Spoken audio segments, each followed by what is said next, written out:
Ce matin, quelque chose d'extraordinaire s'est produit au Bénin. Quelque chose que les pessimistes n'avaient pas mis dans leurs calculs, que les sceptiques n'avaient pas inscrit dans leur scénario.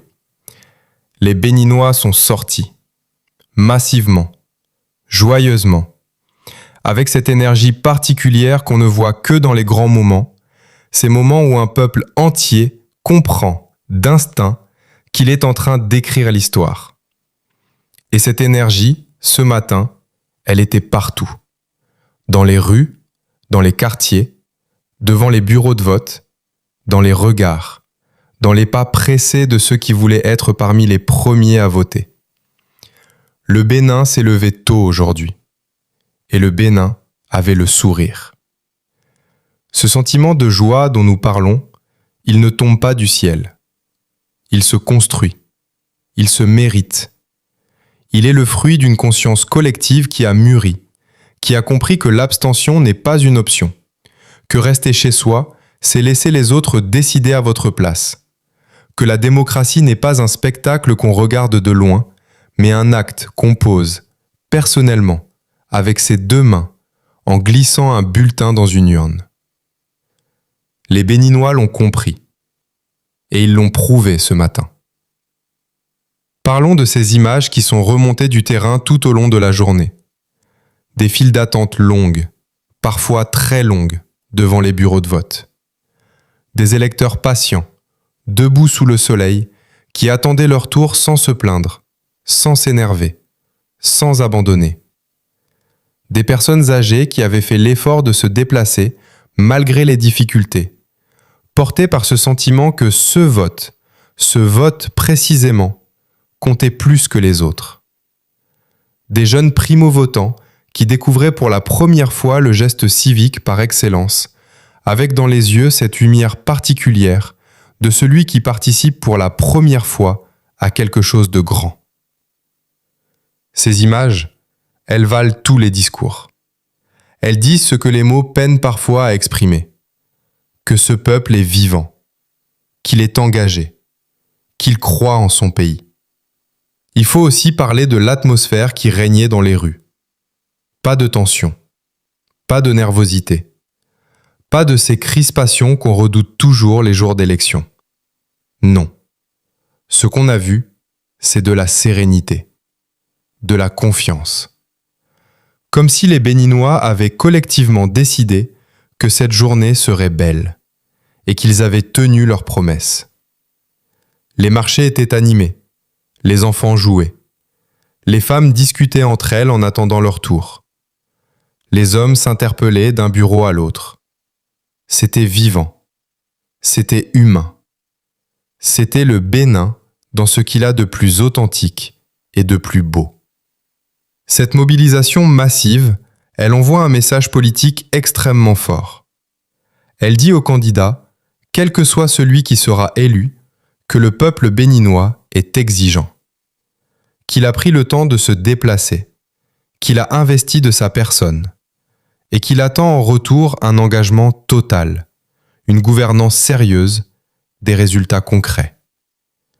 Un peuple qui vote massivement est un peuple qui surveille.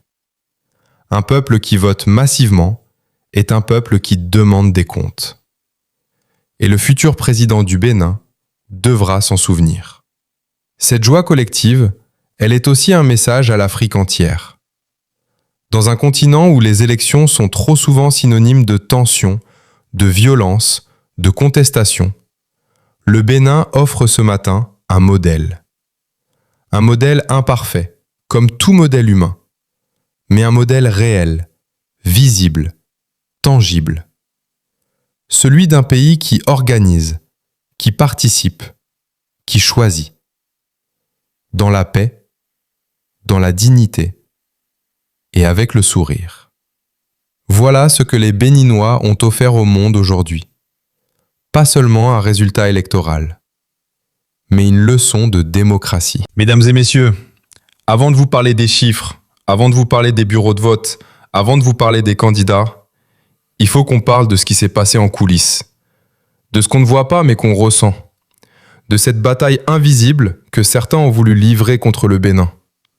Et aujourd'hui, ce soir, Nous pouvons le dire haut et fort, ils ont échoué.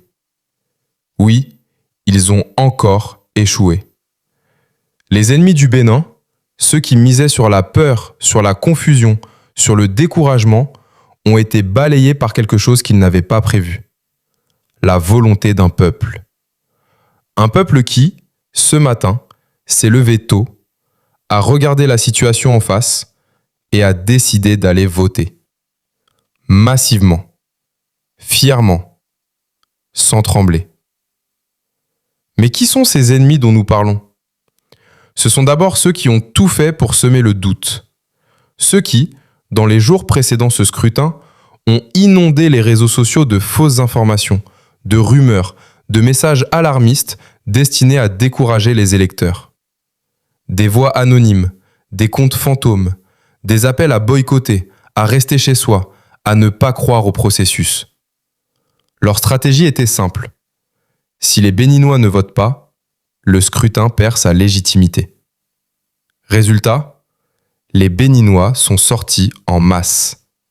Stratégie déjouée. Échec total. Ce sont ensuite ceux qui ont parié sur le chaos logistique. Ils espéraient que les bureaux de vote n'ouvriraient pas à temps, que les bulletins manqueraient, que les agents électoraux seraient absents. Ils ont sous-estimé le travail silencieux et rigoureux de la commission électorale, qui a préparé ce jour pendant des mois, dans l'ombre, sans fanfare. Et ce matin, les bureaux ont ouvert. Les agents étaient là. Le matériel était disponible. Nouveau revers pour les semeurs de troubles. Il y a aussi, et on ne peut pas l'ignorer, ceux qui comptaient sur la violence. Ces forces obscures qui pensaient que la menace suffirait à vider les rues, à transformer les quartiers en zones de peur. Mais les Béninois ont une mémoire. Ils savent ce que coûte l'instabilité. Ils savent ce que vaut la paix. Et ce matin, ils ont choisi la paix. Ils ont choisi les urnes plutôt que la rue. Ils ont choisi la voix plutôt que la violence. C'est un acte de bravoure civique que le monde entier devrait saluer. Parlons maintenant du sentiment qui régnait dans les files d'attente devant les bureaux de vote. Les journalistes sur le terrain l'ont tous décrit de la même façon. Une atmosphère de fête presque. Des femmes en tenue colorée, des jeunes qui plaisantaient entre eux, des anciens qui attendaient patiemment avec une dignité tranquille. Personne ne parlait de peur. Personne ne parlait de menace. On parlait d'avenir. On parlait de choix. On parlait de ce pays qu'on aime et qu'on veut voir grandir. C'est ça, la vraie réponse aux ennemis du Bénin. Pas les discours, pas les communiqués, pas les déclarations officielles. C'est ce peuple debout, dans la chaleur du matin, qui attend son tour pour glisser un butin dans une urne. Un geste simple, un geste puissant, un geste qui dit « Nous sommes là, nous existons, et c'est nous qui décidons ». Il faut aussi parler de ceux qui, de l'extérieur, espéraient voir le Bénin vaciller. Ces regards étrangers qui scrutaient ce scrutin avec une curiosité malsaine, attendant le faux pas, attendant l'incident, attendant la photo qui ferait le tour du monde pour dire « Voyez, l'Afrique n'est pas prête ». Eh bien, cette photo n'est pas venue. Ce qui est venu à la place, c'est l'image d'un pays organisé, d'un peuple responsable, d'une démocratie qui avance. Le Bénin a répondu, avec élégance, avec dignité. Et cette victoire, mesdames et messieurs, elle appartient à chaque Béninois qui a fait le choix de voter aujourd'hui. Elle appartient à chaque agent électoral qui a tenu son poste. Elle appartient à chaque force de sécurité qui a veillé au calme. Elle appartient à ce pays tout entier qui, une fois de plus, a prouvé qu'il était capable du meilleur. Les ennemis du Bénin voulaient une journée noire. Ils ont eu une journée de lumière. Et ça, personne ne pourra jamais le leur enlever. À 16 heures précises, les portes sont fermées. Pas à 16h05, Pas à 16h10, à 16h. Et ce détail, qui pourrait sembler anodin, qui pourrait passer inaperçu dans le flot des informations de cette journée chargée, ce détail dit en réalité quelque chose d'essentiel sur ce scrutin. Il dit que les choses se sont passées dans les règles. Il dit que le cadre a été respecté. Il dit que la commission électorale avait un plan et qu'elle l'a exécuté. Dans une élection, la ponctualité n'est pas un détail administratif. C'est un signal de sérieux. C'est une promesse tenue. Et ce soir, cette promesse a été tenue. Les bureaux ont fermé à l'heure. Et immédiatement dans la foulée, sans délai, sans attente, le dépouillement a commencé. Ce dépouillement, mesdames et messieurs, c'est le moment le plus délicat de toute élection. C'est le moment où les urnes s'ouvrent, où les bulletins sortent un à un, où les voix du peuple prennent enfin une forme concrète, visible, comptable. C'est le moment où tout ce qui a été dit, promis, espéré pendant des semaines de campagne se traduit en chiffres, en noms, en destin. Et ce moment a démarré dans les conditions que nous espérions tous, dans l'ordre, dans la transparence, sous les yeux des observateurs, des représentants des candidats et des journalistes présents sur le terrain. Nos confrères de l'AFP, l'agence France Presse, étaient là. Dans la capitale Porto Novo, ils ont constaté de leurs propres yeux le déroulement du dépouillement. Et ce qu'ils ont vu, c'est une procédure respectée. Des agents qui travaillent méthodiquement. Des bulletins qui sont sortis, examinés, annoncés à voix haute, comptés. Pas de confusion, pas de bousculade, pas de tentative de manipulation visible. Juste le travail, patient et rigoureux, de ceux qui ont la responsabilité de transformer les votes en résultats. Parce qu'il faut le dire clairement, le dépouillement est l'étape la plus surveillée, la plus scrutée, la plus sensible de tout le processus électoral. C'est là que naissent les doutes si on n'y prend pas garde.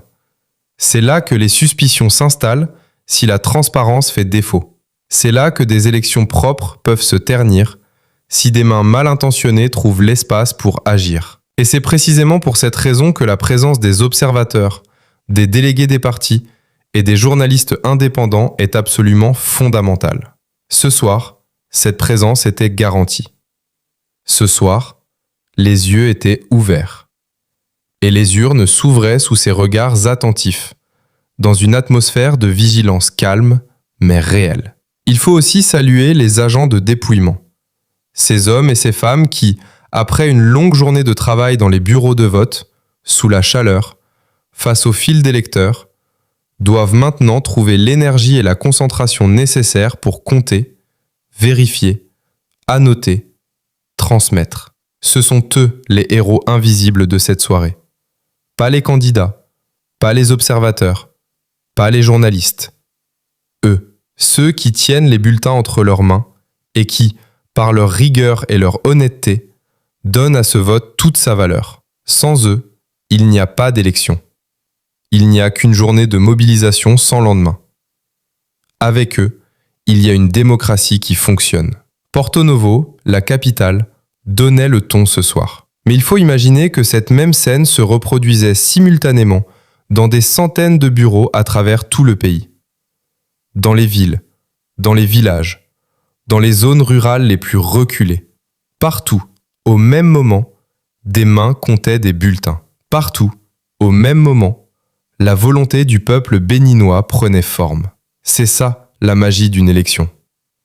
Cette synchronisation nationale, ce moment où un pays tout entier retient son souffle et attend que les chiffres parlent. Ce soir, le Bénin attend, et il attend dans la dignité. Il y a des phrases qui, prononcées au bon moment, dans le bon contexte, prennent une dimension particulière.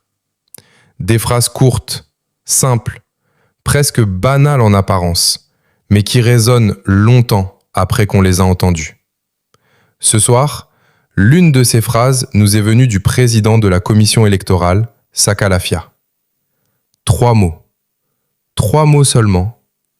Un vote calme. Et dans ces 3 mots, mesdames et messieurs, il y a tout.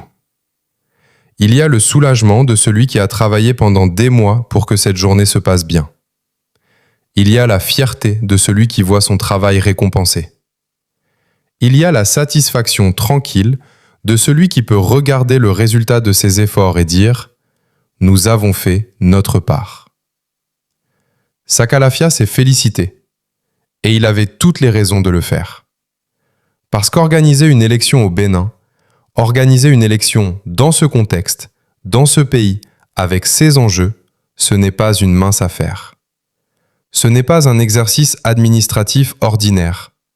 C'est un défi colossal qui mobilise des centaines d'agents, des milliers de bulletins, des dizaines de milliers de matériels logistiques et une coordination nationale qui doit tenir sans faille de l'ouverture des bureaux à la fermeture des urnes. Et cette coordination a tenu. Parlons de ce que représente concrètement un vote dans le calme absolu dans le contexte africain, et plus particulièrement dans le contexte béninois. Le Bénin n'est pas un pays isolé du monde. Il est entouré de nations qui ont connu ces dernières années des turbulences électorales douloureuses, des scrutins contestés, des résultats rejetés, des violences post-électorales qui ont laissé des cicatrices profondes dans le tissu social de pays entiers. Le Bénin connaît cette réalité. Les Béninois la connaissent. Et c'est précisément parce qu'ils la connaissent qu'ils ont choisi, collectivement, consciemment, de ne pas emprunter ce chemin. Le calme d'aujourd'hui n'est pas un accident. Ce n'est pas le fruit du hasard. C'est le résultat d'une décision collective, d'une maturité politique que ce peuple a construite au fil des années, au fil des scrutins, au fil des expériences. Le Bénin a appris. Et aujourd'hui, il a appliqué ses leçons. Il faut aussi parler du rôle des forces de sécurité dans ce calme remarquable. Ces hommes et ces femmes en uniforme qui ont été déployés dans tout le pays, autour des bureaux de vote, dans les artères des grandes villes, dans les carrefours sensibles. Leur mission n'était pas de faire peur. Leur mission était de rassurer. Et ils l'ont accompli. Leur présence discrète mais visible a contribué à cette atmosphère de sérénité qui a caractérisé la journée. Ils n'ont pas eu à intervenir massivement. Ils n'ont pas eu à faire face à des débordements majeurs. Parce que le peuple, de son côté, avait déjà décidé que cette journée serait pacifique. Et quand le peuple et les forces de sécurité travaillent dans le même sens, le résultat ne peut être que positif. Sakalafia le sait. Et c'est pour cela qu'il s'est félicité non seulement du calme, mais de l'ensemble du processus. Car un vote calme, c'est aussi un vote crédible. C'est un vote dont les résultats seront plus difficilement contestables. C'est un vote qui donne au futur président une légitimité solide, ancrée dans une journée que personne ne pourra salir, que personne ne pourra remettre en cause avec des arguments sérieux. Cette légitimité, elle est précieuse. Elle est même indispensable pour gouverner efficacement. Un président élu dans la contestation, dans le sang, dans le bruit, gouverne avec un handicap permanent. Un président élu dans le calme, dans la transparence, dans la dignité, gouverne avec l'autorité morale que lui confère la confiance populaire. Ce soir, cette confiance a été exprimée. Ce soir, cette légitimité est en train de se construire. Et Sakalafia, en prononçant ces mots simples sur le calme du scrutin, a posé la première pierre de l'édifice démocratique qui sortira de cette journée historique. Le Bénin a voté. Le Bénin a voté bien. Et le monde a regardé. Il y a deux façons de voter quand on est candidat à la présidence d'un pays. Il y a ceux qui font de ce moment un événement médiatique, une démonstration de force, une mise en scène soigneusement orchestrée pour les caméras et les photographes. Et il y a ceux qui choisissent l'inverse. Ceux qui considèrent que ce geste civique, aussi symbolique soit-il, appartient d'abord à la sphère de l'intime, du personnel, du sincère. Roméo Adéwadé, ce matin, a clairement choisi le second camp. Et ce choix, mesdames et messieurs, en dit long sur l'homme. Il a voté tôt, en début de matinée, quand les rues n'étaient pas encore envahies par les journalistes et les curieux, quand la journée n'avait pas encore pris toute son ampleur médiatique. Il a voté dans sa ville natale, pas dans la capitale, pas dans une grande métropole où les caméras sont nombreuses et les foules plus faciles à mobiliser. Non, dans sa ville natale, là où il a grandi, là où les gens le connaissent non pas comme un candidat à la présidence, mais comme un des leurs, comme quelqu'un qui vient du même quartier, qui a marché dans les mêmes rues, qui a bu la même eau. Ce retour aux sources, ce matin d'élection, n'est pas anodin. C'est un message qui dit « Je n'oublie pas d'où je viens, je n'oublie pas qui je suis. » Et quoi qu'il arrive ce soir, quand les résultats tomberont, je resterai cet homme-là, ancré dans ses racines, fidèle à son histoire. Parlons maintenant de cette discrétion qui a caractérisé son vote. Pas de cortège interminable, pas de militants en tenue aux couleurs du parti massés devant le bureau de vote pour créer l'illusion d'une popularité débordante. Pas de déclarations tonitruantes devant les micros tendus. Roméo Adéwade est arrivé, a voté et est reparti. Dans la simplicité, dans le silence. Dans cette forme de retenue qui, paradoxalement, attire davantage l'attention que n'importe quelle mise en scène élaborée.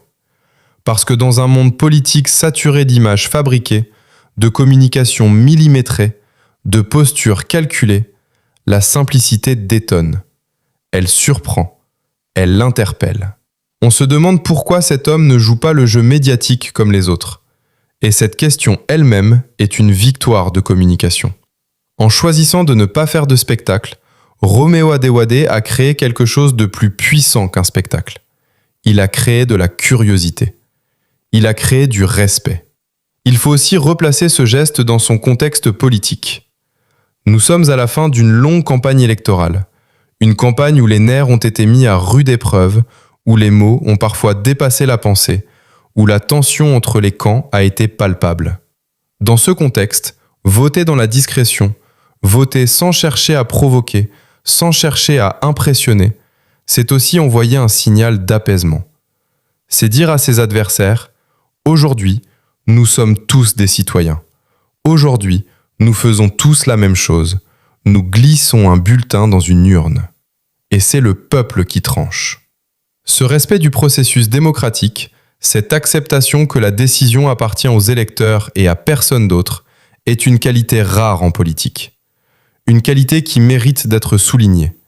Une qualité qui, quelle que soit l'issue du scrutin ce soir, restera associée au nom de Roméo Adéwade. Il a voté tôt, il a voté chez lui, il a voté discrètement. Et dans ces 3 choix simples, il a dit plus sur lui-même que n'importe quel discours de campagne n'aurait pu le faire. Ce matin, dans sa ville natale, loin des projecteurs et du bruit, Roméo Adéwade a été, avant tout, un citoyen béninois. Comme les autres, parmi les autres, et avec les autres. Il y a des entrées qui ne passent pas inaperçues. Il y a des hommes dont la présence, même silencieuse, remplit l'espace, capte les regards, arrête les conversations. Patrice Talon est de ceux-là. Et ce matin, quand le président sortant du Bénin a fait son apparition dans le quartier Zongo de Cotonou pour accomplir son devoir civique, ce n'était pas simplement un homme qui allait voter. C'était une institution qui se déplaçait. C'était 10 ans de pouvoir qui prenaient la rue. C'était un chef d'État qui vivait devant le monde entier l'un des moments les plus intenses de toute vie politique. Voter pour son propre successeur. Pensez-y un instant. Imaginez ce que cela représente. Vous avez dirigé un pays pendant une décennie. Vous avez pris des décisions difficiles, assumé des choix impopulaires, porté le poids de l'État sur vos épaules jour après jour. Et ce matin, vous descendez dans la rue, vous prenez votre place dans le processus démocratique et vous glissez dans une urne un bulletin qui va déterminer qui va prendre votre place, qui va s'asseoir dans votre fauteuil, qui va habiter votre palais, qui va continuer ou pas ce que vous avez commencé. C'est un moment vertigineux, un moment qui teste le caractère d'un homme comme peu d'autres peuvent le faire. Et Patrice Talon l'a vécu ce matin, sous les yeux de la nation, et des caméras du monde entier. Parlons de ces caméras, justement. Elles étaient nombreuses. Une nuée, comme nous l'avons dit. Des journalistes venus de partout, des photographes qui se bousculaient pour capturer l'image, des équipes de télévision qui voulaient l'angle parfait. Parce que Patrice Talon qui vote, ce n'est pas une image ordinaire. C'est une image historique. C'est la dernière grande image publique d'un président qui s'apprête à passer le flambeau. Et cette image, le monde voulait la voir. Mais au-delà des caméras, il y avait autre chose dans le quartier Zongo ce matin. Il y avait des militants, des partisans, des hommes et des femmes qui ont cru en lui, qui ont soutenu son projet, qui ont voté pour lui par le passé et qui étaient là ce matin, non pas pour voter avec lui, mais pour lui dire au revoir, pour lui dire merci, pour lui témoigner une dernière fois en tant que président en exercice, leur attachement et leur reconnaissance. Les applaudissements qui ont accueilli son arrivée n'étaient pas protocolaires, ils n'étaient pas organisés, commandés, orchestrés. Ils venaient du cœur. Ils venaient de ces gens ordinaires du quartier Zongo qui, quelle que soit leur opinion politique, reconnaissaient en cet homme quelqu'un qui avait servi, qui avait essayé, qui avait donné. Et dans la politique africaine, dans la politique béninoise, cette reconnaissance populaire spontanée a une valeur immense. Elle ne s'achète pas, elle ne se simule pas, elle se mérite. Ce qui nous amène aux mots qu'il a prononcés avant de voter.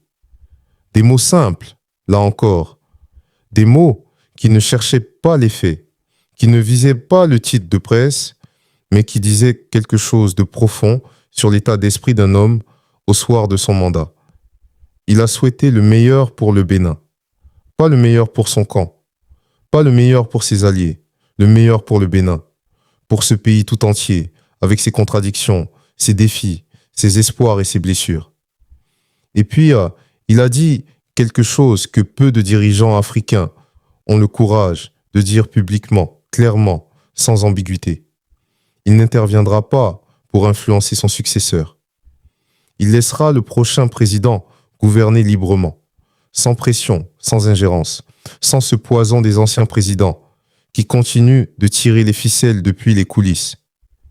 Cette promesse, mesdames et messieurs, si elle est tenue, si elle est vraiment tenue, sera peut-être le plus beau legs de Patrice Talon au Bénin. Pas les infrastructures, pas les réformes économiques, pas les projets de développement, mais cette capacité à partir, vraiment partir, à lâcher le pouvoir sans chercher à le retenir par d'autres moyens. C'est rare, c'est précieux. Et ce matin, dans le quartier Zongo, sous une nuée de caméras et les applaudissements de ses militants, Patrice Talon a pris cet engagement devant la nation. Le Bénin a entendu, l'histoire a entendu, et il appartiendra au temps de juger si cet homme a tenu sa parole. Il y a quelque chose de particulièrement fort dans le fait de voter dans la ville dont on a été maire.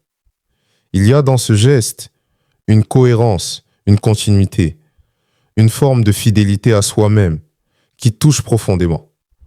Paul Hongpé aurait pu choisir une autre ville.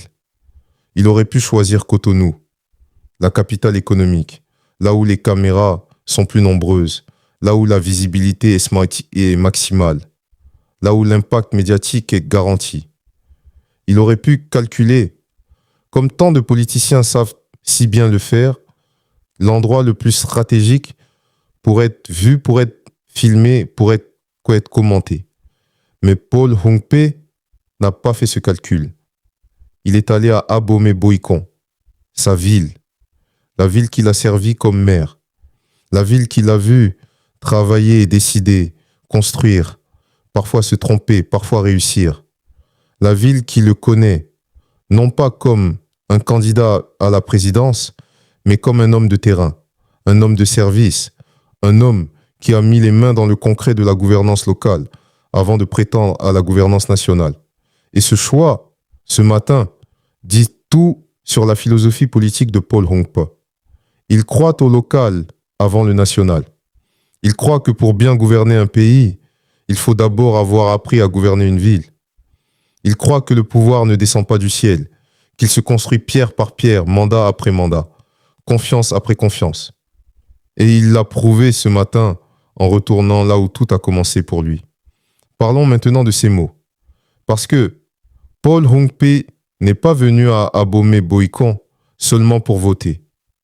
Il est venu avec un message adressé à tous les Béninois, sans exception, sans distinction de région, de parti, de religion ou d'ethnie. Il les a appelés à accomplir leur devoir civique, pas à voter pour lui, pas à soutenir son programme, pas à rejoindre son camp. Non, il les a simplement appelés à voter, à faire ce geste fondamental qui est le cœur battant de toute démocratie. Et dans cet appel universel, dans cette invitation à dépasser les clivages partisans pour se retrouver autour de l'essentiel, il y a une grandeur que nous devons reconnaître. Parce qu'appeler ses adversaires à voter, c'est aussi leur reconnaître le droit de gagner. C'est accepter que la démocratie est plus grande que n'importe quel candidat. C'est placer le Bénin au-dessus de son propre ego.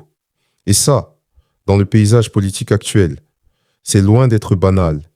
Il a parlé de tourner une page de l'histoire du Bénin. Cette formule mérite qu'on s'y arrête. Tourner une page, pas déchirer la page, pas brûler le livre. Tourner la page, avec tout ce que cela implique de respect pour ce qui a été écrit avant, de conscience que l'histoire est un continuum, que chaque chapitre prépare le suivant, que rien de ce qui a été vécu n'est inutile, même les erreurs, même les échecs, même les moments douloureux. Tourner une page, c'est avancer sans renier, c'est construire sur les fondations existantes plutôt que de tout raser pour recommencer à zéro. C'est une vision de la gouvernance qui privilégie la continuité intelligente sur la rupture brutale. Et dans un pays qui a besoin de stabilité, dans un pays qui a besoin de confiance dans ses institutions, cette vision a du sens, elle a de la valeur, elle mérite d'être entendue. Il faut aussi parler de ce que représente Abomey Boikon dans la géographie symbolique du Bénin. C'est une ville chargée d'histoire, une ville qui porte en elle la mémoire des grands royaumes qui ont façonné l'identité béninoise. Une ville qui n'est pas seulement un point sur une carte, mais un symbole vivant de ce que ce pays a été, de ce qu'il est et de ce qu'il aspire à devenir. En choisissant de voter, là, Paul Hongpe ne faisait pas seulement un geste personnel. Il convoquait cette histoire. Il se plaçait dans cette continuité. Il disait, sans le dire explicitement, que sa candidature s'inscrit dans quelque chose de plus grand que lui-même, dans un héritage, dans une responsabilité, dans une promesse faite non seulement aux Béninois d'aujourd'hui, mais à ceux qui ont construit ce pays avant nous et à ceux qui en hériteront après nous. Ce matin, à Abomey Boikon, Paul Hongpe a voté. Et en votant, il a rappelé à tous que la politique, quand elle est exercée avec sincérité, avec humilité, avec le sens du service, peut encore être quelque chose de beau, quelque chose qui élève, quelque chose qui unit. Le Bénin a besoin de cette beauté-là. Et ce matin, il en a eu un aperçu. Mesdames et messieurs, nous voici au terme de cette journée extraordinaire. Au terme de ce voyage à travers les bureaux de vote, les files d'attente, les discours, les gestes, les symboles. Au terme de cette journée où le Bénin a parlé, où le Bénin a choisi, où le Bénin a prouvé, une fois de plus, qu'il était capable du meilleur. Et avant que les résultats ne tombent, avant que les chiffres ne viennent dire ce que le peuple a décidé, il faut prendre un moment pour respirer, un moment pour réfléchir, un moment pour mesurer ce qui vient de se passer. Parce que ce qui vient de se passer, mesdames et messieurs, est historique. Pas seulement parce qu'un président va être élu, pas seulement parce qu'un pouvoir va être transmis, mais parce que la façon dont tout cela s'est déroulé dit quelque chose de fondamental sur ce pays et sur ce peuple. Parlons d'abord des chiffres. La participation, ce mot qui, dans toute élection, est le premier indicateur de la santé démocratique d'un pays. Une élection avec une faible participation, C'est une élection qui manque de légitimité, qui manque de souffle, qui manque de cette énergie populaire sans laquelle le pouvoir n'est qu'une mécanique froide et vide de sens. Ce que nous avons vu aujourd'hui au Bénin, c'est l'inverse exact. Les Béninois sont sortis, en nombre, avec enthousiasme, avec cette conviction que leur voix compte, que leurs gestes comptent, que leur présence dans ce bureau de vote compte. Et cette conviction, elle n'est pas née de nulle part. Elle est le fruit d'années de travail civique, d'éducation électorale, de sensibilisation. Elle est le fruit d'une société civile active, d'une presse libre qui a informé, d'organisations qui ont mobilisé, de citoyens ordinaires qui ont convaincu leurs voisins, leurs familles, leurs amis d'aller voter. Cette victoire collective appartient à tous ces acteurs invisibles. Parlons ensuite de ce que cette journée dit de la démocratie béninoise dans son ensemble. Le Bénin est un petit pays qui n'occupe pas toujours la une des grands journaux internationaux. Un pays dont on parle peu, sauf quand il y a des crises, sauf quand il y a des violences, sauf quand quelque chose tourne mal.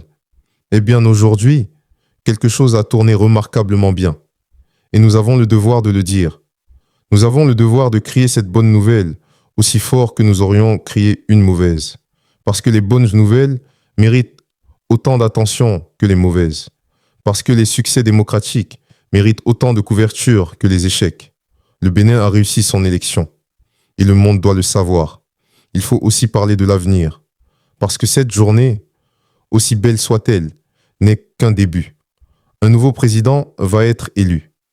Un homme va prendre les rênes d'un pays avec ses espoirs, ses défis, ses fractures et ses potentiels immenses.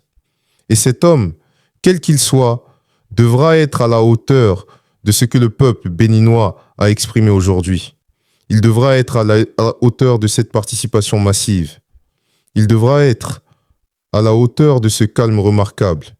Il devra être à la hauteur de cette confiance que des millions de Béninois ont placée dans le processus démocratique en se déplaçant pour voter. Cette confiance est un trésor fragile, un trésor qui peut se briser si le nouveau président déçoit, si les promesses restent des promesses, si la gouvernance trahit les espoirs. Mais c'est aussi un trésor qui peut se multiplier, qui peut grandir, qui peut devenir le socle d'un Bénin plus fort, plus uni, plus prospère, si le nouveau président comprend la chance extraordinaire qui lui est offerte. Gouverner un peuple qui croit encore en la démocratie, c'est une grâce rare, une grâce qui oblige. Et ce soir, cette grâce attend son nouveau gardien. Mesdames et messieurs, les résultats vont tomber. Dans quelques heures, peut-être dans quelques minutes, nous saurons le nom du prochain président du Bénin. Et quelle que soit cette annonce, quelle que soit l'issue de ce scrutin, une chose est certaine, le Bénin a gagné aujourd'hui. Il a gagné en dignité, il a gagné en crédibilité, il a gagné en maturité démocratique. Et cette victoire-là, personne ne peut la lui enlever. Nous restons mobilisés. Nous restons à vos côtés. La nuit sera longue, mais elle sera belle.